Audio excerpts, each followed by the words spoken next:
And we talked about it all morning. All of us as a team. Oh, yeah. I'm going to make even Mike get out there and go hunt for I at think least this 10 is a minutes. wild goose chase, but if you guys want to go out and hunt for it and split the cash amongst ourselves evenly. Right? Although I'm a little competitive, especially when it comes to $100 bills. So this man's going to take it all. Okay. No, I'll share. I'll share. I don't know if Carly will share, but I'll try to share. All right. How about sharing the forecast right now? You know, we're going to see some changes coming in. In fact, it's going to be a muggy start for us. You're already feeling that. Here's a live look outside. The clouds have actually really started to thicken within the last couple of hours. So you're going to step outside, 61 degrees right now, and winds are calm. So we're above where we should be for this time of year for the average lows. Now, as we take a look at your temperatures, most of us in the upper 50s out towards the west, lower 60s to the upper 50s out towards the east. 58 in Astoria right now, 60 in Salem, and the Dow's sitting at 57 degrees. Down towards the south, Newport, you have some rain knocking on your door right now, 55 degrees. In fact, let's go ahead and look at the latest satellite and radar because this is the system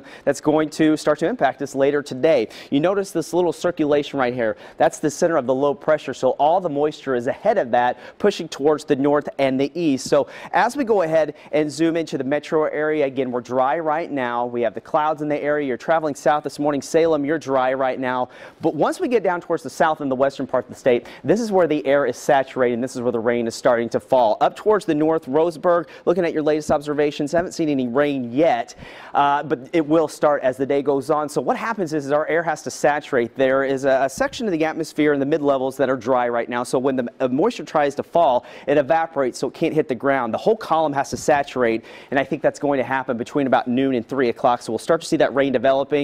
Temperature's still going to make it to the upper 60s to the lower 70s today, but it is going to feel a little bit muggy out there. Now, rain amounts out towards the coast, anywhere maybe up to around 1/2 inch into tonight. I think the heaviest amounts will fall to the south.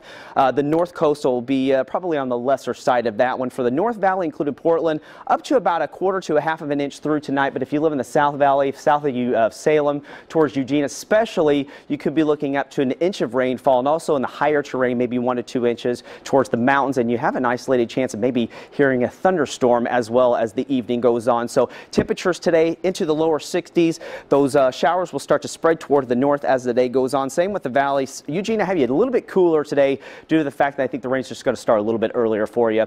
80 up in Pendleton. We all have the chance to see an isolated storm as the day goes on, and you'll notice the showers increasing as the evening goes on as well. 75 for the Dalles today, and then we're going to see the rain developing late into the gorge with Government Camp right around 64 with rain and maybe even a rumble of thunder as the day goes on. So unsettled pattern for the next couple of days. Friday will be wet and cooler. Beginning into next week, we start to warm things up nicely. 82 for your Tuesday. Now, we talked about this earlier. We had a couple stories of the tornadoes that happened in Indiana yesterday. This is a video sent in by a storm chaser that captured this tornado. This is right outside of Indianapolis, actually just towards the west. And you can easily see the funnel. Now, the thing is they're driving through the rain right now. And a lot of times when you're doing this, you're core punching and you can get into some of this hail. You want to get on the backside so you can actually have a great view of the funnel, or at least that's what I do when I chase. You should see your face. I know, I get all excited about this. But of course, there's damage that came with this, and power lines were down. Also, power is still out this morning, and so far the National Weather Service actually rated this an EF1, so winds about 100 miles per hour out of there. The good news with this one, though, apparently nobody was hurt, and which seems amazing. And that's what we want to see. We want a nice visual of the tornado. We don't want any injuries, and we actually like it to be, you know, in an open plain where it doesn't do any damage at all. You can always replace the stuff. Right. Okay, thank you, Riley. All right, we need to take a look out there. Carly, at our traffic, how we doing? Well, we have that accident on the